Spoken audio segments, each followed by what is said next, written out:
Now, at the risk of coming across as just another cranky old guy yelling up at the clouds, when I was growing up, the ideal at least was to perform your good deeds as privately and with the least amount of fanfare as possible. For to perform your good deeds, your acts of kindness, your acts of charity, out in the open for everyone to see, well, that was frowned upon. It was considered narcissistic, and perhaps most important of all, it really called into question your motives. Were you really trying to alleviate the suffering of others, or just taking advantage of it to promote your own moral standing in society? I mean, imagine back then taking out a full-page ad in a local newspaper proclaiming all of your alleged good deeds. Close-up pictures of you, say, giving the homeless people blankets, putting $50 in a Salvation Army kettle, holding up a sign at a protest that says, "End hunger now," with a long, somber, concerned look on your face.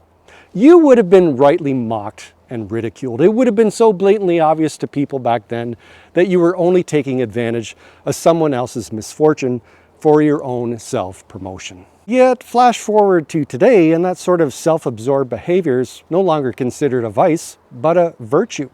While people may not take out full-page ads in the local newspaper proclaiming their alleged good deeds, they sure have no problem promoting it all over social media. Now, back in my day, we referred to such behavior as moral grandstanding. But a more modern term, and I think it's a good one, it's known as virtue signaling.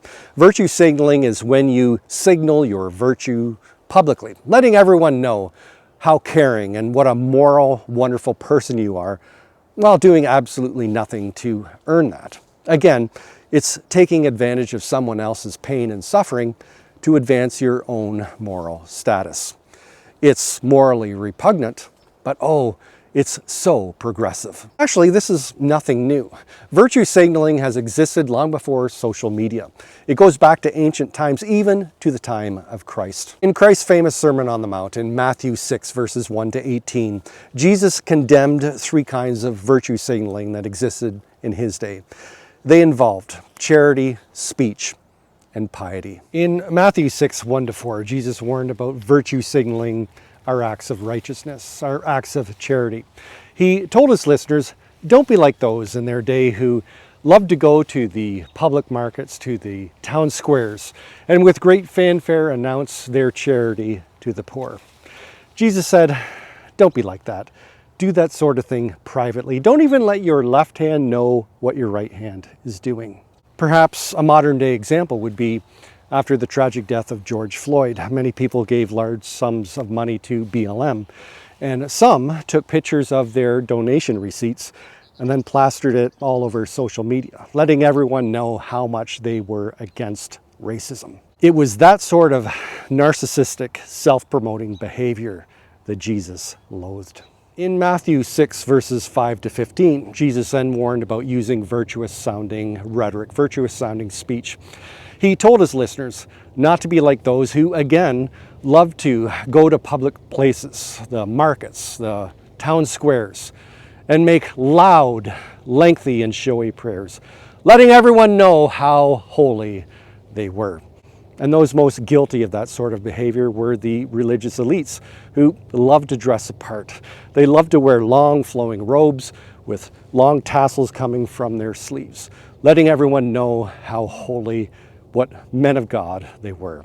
Again, Jesus said, don't be like that. Keep prayer private. Keep it between just you and your Maker. Don't make prayer a spectacle. And in the town squares of social media, we see this sort of nauseating behavior all the time, don't we? People claiming an undying love for the poor and the oppressed, posting about this social cause, this social injustice, when in reality, you know that they're not doing anything meaningful to help those situations out. It's all just for show.